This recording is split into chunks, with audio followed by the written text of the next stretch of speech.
안녕하십니까. 고대 철학자이자 수학자이신 라서 형님, 피타고라스 형님께서 만물의 근원은 수이다라고 설파했습니다. 단순히 계산에 사용된 수가 우리 인간의 운명에도 깊숙이 관여해서 운명을 결정하고 좌우합니다. 이 세상에서, 아니 이 우주에서 수로서 계산되어서 풀 수 없는 것은 그 어떤 것도 존재하지 않습니다. 따라서 우리 인간은 수를 안고 태어나서 수와 함께 살다가 목숨이 닿으면 또 수를 안고 다시는 올 수 없는 수의 세계인 본심 본태양으로 돌아갑니다.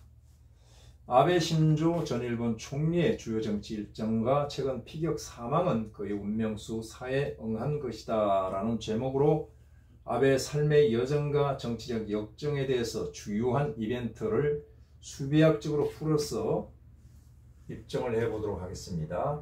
수를 안고 태어났다는 것은 생일을 뜻하는데 아베는 1954년 양력 9월 21일에 태어났습니다. 일본 사람들은 음력을 쓰지 않습니다. 이 숫자를 전부 합쳐서 단수를 만드는 이것이 운명수가 됩니다. 먼저 1과 9를 더해볼까요? 더하면 10이 나옵니다. 이것은 다시 1로 되는 거죠. 그렇다면 1이 남았으니 본래 1이다 이겁니다. 지우고 지웁니다.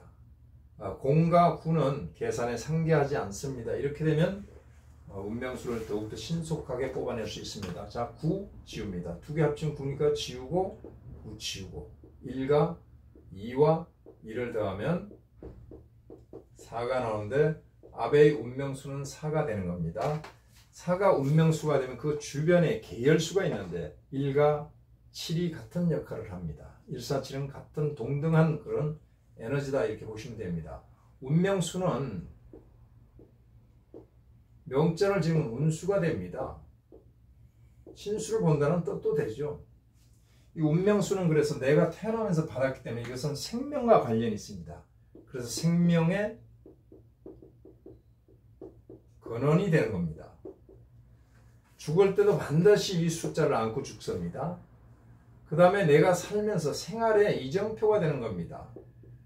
이리 갈까 저리 갈까 차라리 돌아갈까 새갈래길 상글에서 비는 내리고 있는데 어떻게 해야 됩니까? 이정표를 보고 움직여야 되겠죠. 아베의 그 삶에서는 수많은 이정표들이 나타나는데 아베도 마찬가지고 우리도 그 이정표를 몰라봅니다.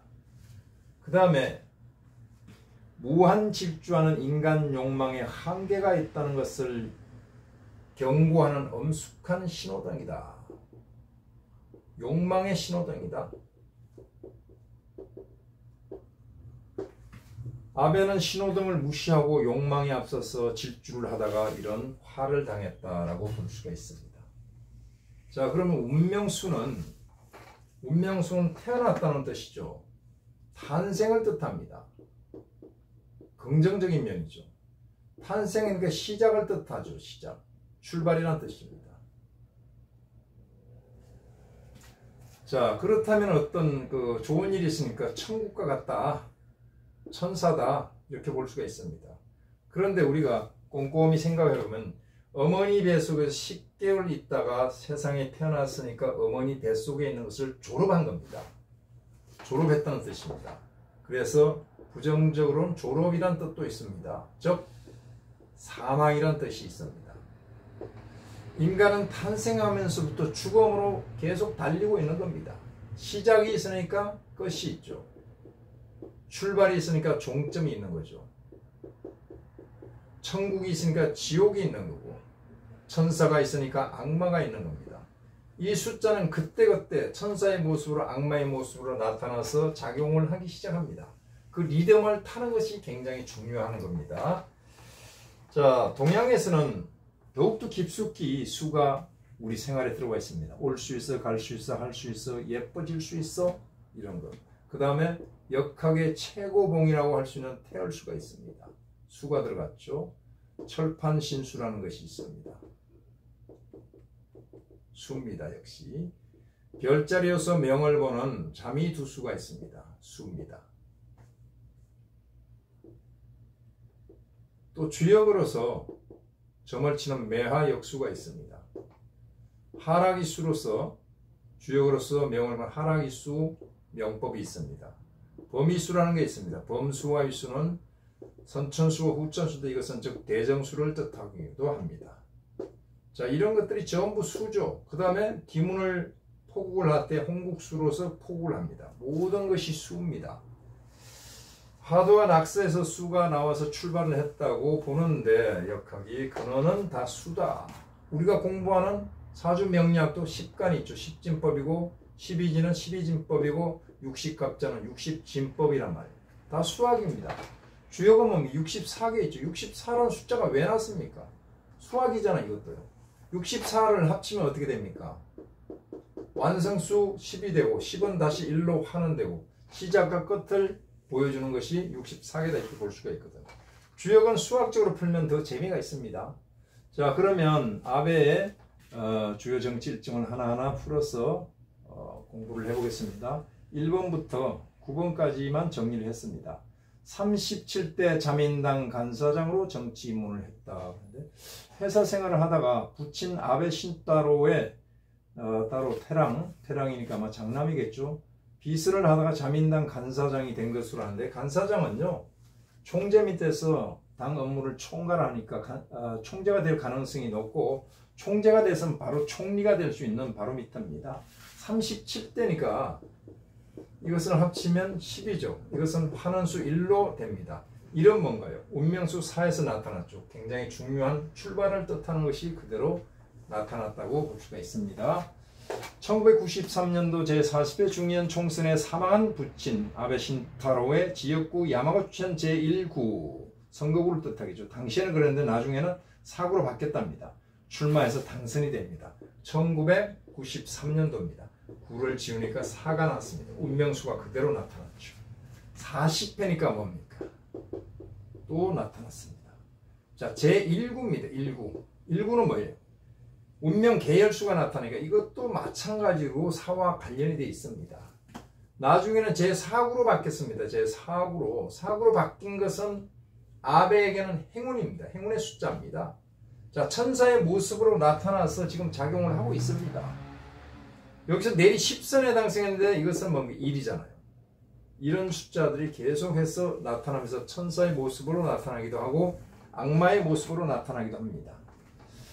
자, 2002년 고이점이 총리를 수행해서 북한을 방문을 했고, 방문 후 대북 강경론을 펼쳐서 인기가 급부상했다. 핵 때문에 좀 시끄러울 때죠. 안이한 협상은 안 된다. 정치든 군사든 경제든 모든 역량을 총동원해서 제재를 해야 된다고 강경론을 펼치면서 일본 국민의 민심을 자극해서, 정서를 자극해서 인기가 급부상합니다. 2002년입니다.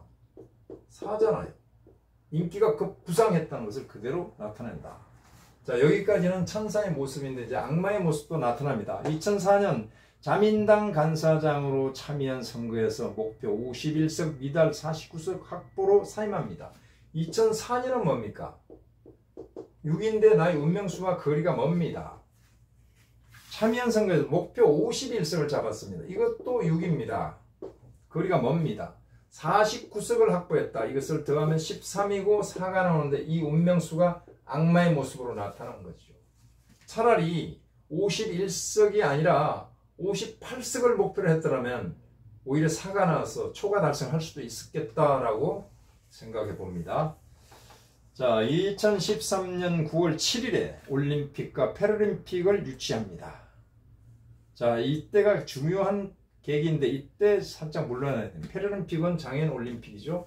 2013년 9월 7일입니다. 자, 9 지우라고 그랬죠. 이 두 개는 9니까 그냥 4가 나옵니다. 굉장히 중요하니까 업적을 남겼습니다. 자, 이때 총리직을 물러나고 조금 있다가 지금 복귀를 해야 됩니다. 사실은요. 이유는 뭐냐면은 내가 운을 잘못하다 보니까 이게 바로 신호등인데 신호등을 어겨서니까 좋지 않은 현상들이 나타나는데 계속 상승을 가면 어느 정도 물러났다가 코로나나 이런 문제가 끝나면 일본 국민들이 아베를 그리워합니다. 강력한 정치적인 리더십을 그리워할 때 그때 나타난 겁니다.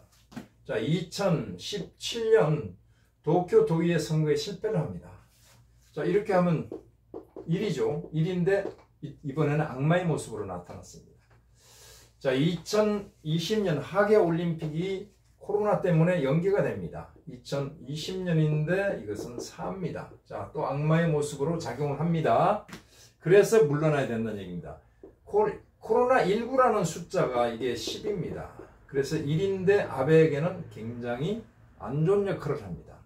코로나19 대처 실패로 지지율이 하락해서 결국은 그 해 물러나게 됩니다. 그 해 2020년에 물러나는 거죠. 2020년에 운명수 4가 나와서 물러났다. 근데 9월달이다. 9월달이다. 9는 뺀다고 그랬죠. 한번 더 해보죠. 그래도. 자, 이게 4고 이렇게 해서 13인데 결국 4가 나오잖아. 9월달을 못 넘긴다는 것을 그대로 보여주고 있습니다. 마지막으로 이제 4만 2022년 올해 7월 8일 11시 32분에 총기 피습이 됐습니다. 자, 이건 6이죠. 6에다 7을 더하면 13이 나옵니다. 어떻게 됩니까? 4잖아요. 이런 계산법을 해도 되고 그냥 이렇게 지우면 4가 됩니다. 자, 그런 데다가 자, 2020년 4월달은 7월달은 굉장히 조심해야 되겠죠. 4라는 숫자가 뜨니까요. 이때는 그냥 칩거하고 언인자중해야 됩니다. 여기서 말한 대로 아까 인간 욕망에 무한한 질주를 경고하는 엄숙한 신호등이다. 운명수가 그것을 어기고 질주를 하다가 이런 화를 당했다고 볼 수 있는데, 자, 이렇게 합치면 12가 되죠. 이것은 3입니다. 두 숫자를 합치면 2가 되고 이것은 5가 됩니다. 자, 이렇게 되면 5가 되고 두 숫자를 합치면 10인데 1이 떨어지잖아요. 이런 운명 계열수니까 이 시간에 굉장히 안 좋은데, 이 7월달에 움직이면 안 되는 거죠. 사실은 7월달에요. 7월달 넘기지 못하는 것을 그대로 암시하고 있습니다. 그런데 사망 날짜, 사망 시간은 17시 32분 경이라고 했습니다. 경이라고 했다면 32분이 아니고 3분 경이라고 했습니다. 그러면 4분이 될 수도 있고 2분이 될 수도 있습니다. 이것을 한번 찾아보자 이겁니다. 이렇게 합치면 6이고 여기까지는 4가 나왔다고 그랬죠. 이건 12입니다. 3이고 이것은 8이 내려옵니다. 그러면 11이 되죠. 11이니까 2가 되는 겁니다. 자, 이렇게 되면 5가 나오네요. 2와 3을 더하면 5가 나옵니다. 그래서 이 시간이 아니다. 제가 볼 때는 2분이다. 3분이 아니라 2분이면 그대로 4가 떨어지거든요. 그래서 이렇게 바로 사람이 사망하는 분까지 알 수 있다 이겁니다. 자, 그런데 올해가 67세입니다. 만 67세. 그러면 온 몇 사람이에요? 온은 우리나라 68세입니다. 일본에는 만을 씁니다. 서양에도 만을 쓰니까. 그러면 어떤 것을 취할 것인가? 온 나이냐 만 나이냐? 이것은 제가 바이든 대통령 수비학에서 말씀을 드렸듯이 그 나라에서 많이 쓰는 숫자. 왜? 숫자는 사용하기 위해서 쓰는 것이기 때문에 사용하기 위해서. 그렇다면 6과 7을 더하면 13이 나오고 4가 나오니까 나의 운명은 67세까지다. 그럼 67세는 내가 움직임을 조심해야 된다. 7월달은 특히 주의해야 된다. 신호등을 알아봐야 된다. 이거죠. 자, 그래서 수비학적으로 볼 때 아베가 67세에 사망하게 되는 것을 알 수가 있고 전반적인 삶의 이력들을 읽어낼 수가 있습니다. 이것은 배우기가 쉽습니다. 그래서 일반인들도 금방 배워가지고 달력을 보고 양력입니다. 양력 기준으로 해서 판단을 해보고 실생활에서 많이 활용하시기 바랍니다. 다음 시간에는 아베의 사주를 풀어보겠습니다. 이 사주가 굉장한 사주입니다. 물론 이미 많은 분들이 풀었지만은 미흡한 점들이 너무 많아서 제가 이 사주를 손대지 않을 수가 없습니다. 다음 시간에 뵙겠습니다. 감사합니다.